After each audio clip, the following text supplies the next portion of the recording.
呢個係北約盟友系列第5集。歐洲由依賴俄羅斯嘅管道天然氣轉到依賴美國嘅液化天然氣，供應商換咗，但依賴嘅結構冇變。今集拆開兩種能源依賴嘅結構差異，管道氣點運作，液化天然氣點運作，再睇點解換供應商同去風險化係兩回事。上一集講到歐洲重整軍備要5到10年，軍事靠美國，但仲有一條更隱蔽嘅命脈，同樣攞喺同一個國家手上。今集你會知道3件事：管道氣同液化天然氣嘅本質分別，換供應商點解唔等於去風險化，同埋當軍事加能源兩條命脈攞喺同一個人手上，一個國家仲剩低幾多話語權？先講基本，天然氣由產地到消費者屋企只有2條路。第一條，管道，一條鋼管由俄羅斯鋪到德國海底，全長1200公里，天然氣24小時唔停咁流，呢個就係北溪管道。第二條路，液化，將天然氣冷卻到零下162度，變成液體，裝上船，運過大西洋，到咗歐洲嘅接收站，再變返氣體，噴入管網。呢2條路表面上都係將天然氣由 A 送到 B， 但佢哋嘅結構完全唔同。管道氣係咩結構？鎖定式，一條管道造價幾十億歐元，一旦建成，供應商同買家就綁死咗。你唔可以將條管道拎起嚟插去第二個國家。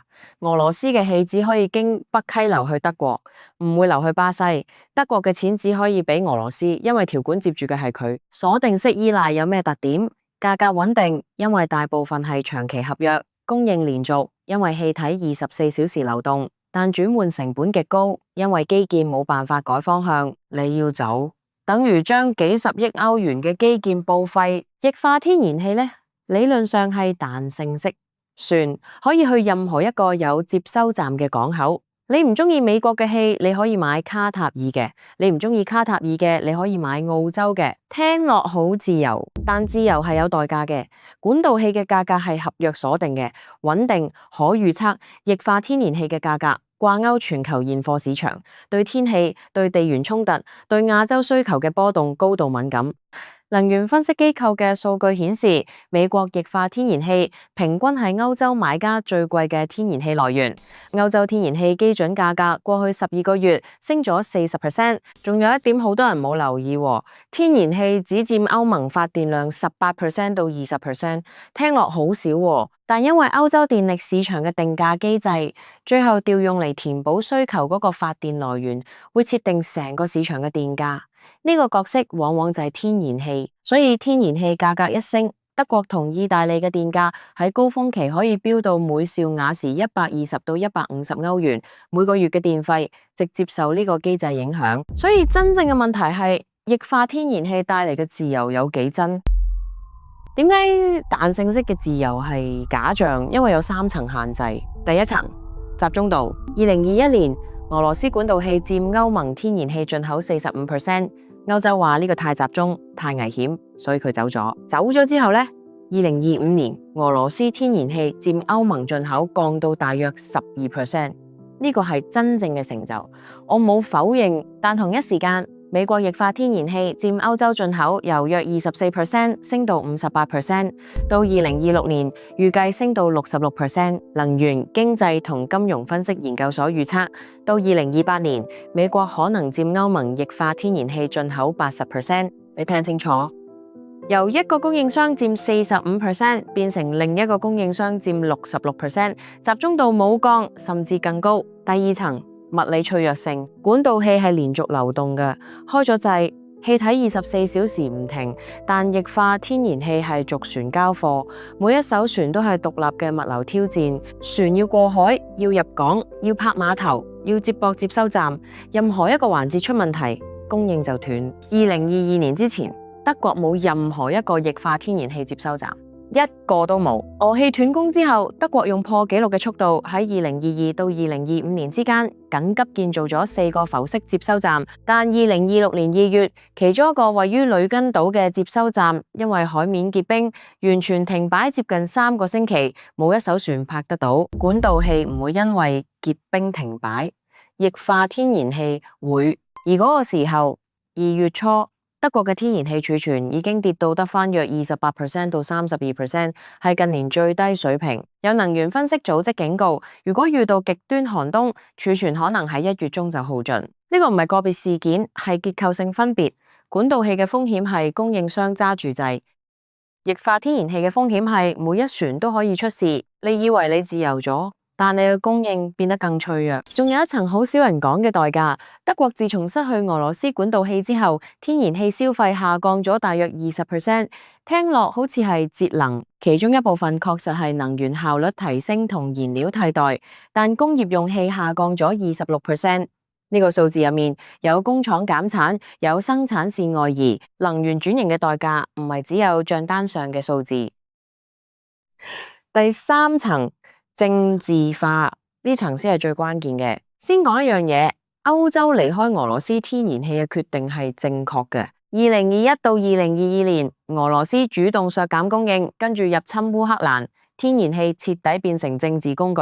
如果歐洲冇走，佢每日仲要向俄羅斯轉移幾十億歐元，等於直接資助戰爭。走嘅道德同安全理由充分。問題唔係應唔應該走，問題係走咗之後有冇做到真正嘅分散？答案係冇。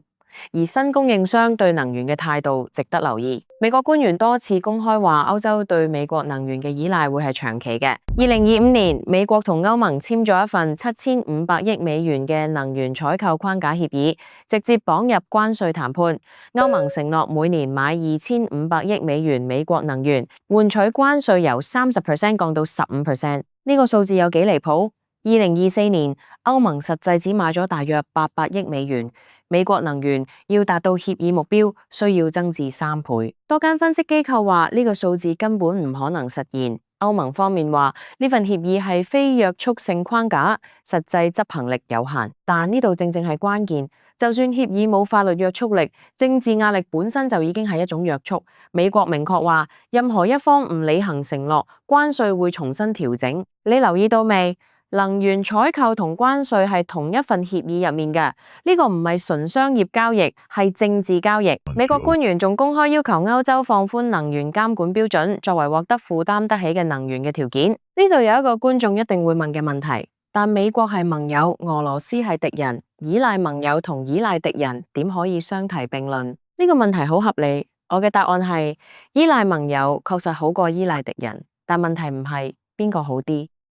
問題你有冇自主權？1973年，阿拉伯產油國對支持以色列嘅國家實施石油禁運，全球石油淨供應只係減少約7%，但油價4倍飆升。當時歐洲約75%石油來自中東。禁運之前，阿拉伯產油國同歐洲嘅關係並唔差，係禁運本身先暴露咗依賴嘅風險。而美國同時係歐洲嘅盟友，但呢個盟友身份冇阻止歐洲經濟受重創。因為能源依賴嘅槓桿唔睇你同供應商嘅關係好唔好，佢睇你有冇替代方案。而家嘅歐洲同1973年嘅歐洲有一個關鍵相似，能源供應高度集中喺少數來源，但有一個關鍵唔同。1973年嘅供應商用斷供嘅方式施壓，公開直接，你可以反擊、制裁、揾替代。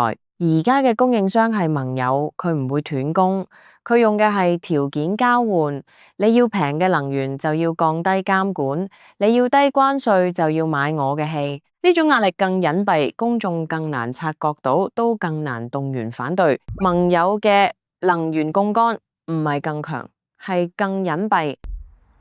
講到呢度，值得睇另一個能源進口大國點處理同一個問題。中國同歐洲一樣大量進口能源，但中國嘅做法同歐洲有一個根本分別，佢將供應來源分散到幾個大洲，冇一個供應商可以獨自左右佢嘅能源安全。中國嘅原油進口來自俄羅斯、沙特阿拉伯、伊拉克、安哥拉、巴西；天然氣來自中亞管道、俄羅斯管道、澳洲液化天然氣、卡塔爾液化天然氣。佢仲儲咗約12到14億桶原油嘅戰略儲備，可以支撐大約4個月消費。冇一個單一供應商佔超過20%，呢個同歐洲形成好大嘅對比。歐洲由一個供應商佔45%變成另一個供應商佔66%。中國由多個供應商各佔一部分，保持分散。當然，中國嘅模式唔係冇代價，佢嘅海運原油70%以上要經過馬六甲海峽。呢個咽喉點同霍爾木茲海峽一樣脆弱，佢都為咗分散來源買受制裁國家嘅原油，承受住政治摩擦嘅風險。但喺供應商層面，佢確實做到咗歐洲冇做到嘅嘢，分散。有分析直接話，歐洲唔係喺擴大佢嘅能源基礎，佢只係喺重新洗牌。歐洲做咗換供應商嘅動作，但以為自己做咗去風險化。中國嘅做法唔同，佢知道每一個供應商都有風險，所以佢嘅策略係分散風險，唔係換一個信嘅供應商。呢個差異帶出一個更深嘅問題：歐洲將能源安全當成市場問題，中國將佢當成國家戰略問題。而家拉返去盟友系列嘅主線，上幾集我哋睇咗歐洲嘅軍事安全靠北約，即係靠美國。而家再加條歐洲嘅能源安全靠液化天然氣，66% 來自美國。軍事命脈攞喺美國手上，能源命脈攞喺美國手上，兩條命脈攞喺同一個國家手上。呢個結構代表咩？代表歐洲喺任何一個同美國有分歧嘅議題上，幾乎冇說不嘅空間。你反對佢嘅貿易政策，佢可以用能源採購做籌碼；你反對佢嘅外交方向，佢可以調整軍事部署。兩條命脈加埋，佢嘅槓桿唔止加倍，係成倍。有人會話，但液化天然氣供應浪潮就快嚟。2026到2028年，全球有大量新產能預計上線。歐洲嘅議價能力會改善，呢個係事實喎。如果呢啲新產能真正如期投產，價格真正回落，歐洲真正獲得更多替代選擇，依賴嘅壓力確實會減輕。但呢個如果背後有3個前提：卡塔爾嘅設施修復順利，新項目唔延誤，亞洲嘅需求唔過度競爭。每一個前提都有風險，而更根本嘅問題係，就算供應浪潮到咗，歐洲嘅基建已經鎖定喺液化天然氣嘅結構上，接收站建咗，長期合約簽咗，管道氣嘅選項已經冇咗。由鎖定式轉向彈性式嘅過程中，歐洲建立咗一套新嘅基建、新嘅合約、新嘅依賴結構。呢套結構本身又變成新嘅鎖定。過渡期最大嘅陷阱就係，你以為你自由咗，但你建立嘅新結構又將你鎖死喺另一個方向。軍事靠佢，能源靠佢。當兩條命脈攞喺同一個人手上，你仲算唔算一個主權國家？呢個問題歷史上有人答過，有啲聯盟散咗，有啲捱過嚟，佢哋嘅分別只有一個。下一集我哋睇呢個分別係咩？你覺得歐洲有冇可能真正擺脫能源依賴，定係換供應商已經係佢可以做到嘅最好選擇？留言話我知你點睇。我係港人港事，我哋下次見。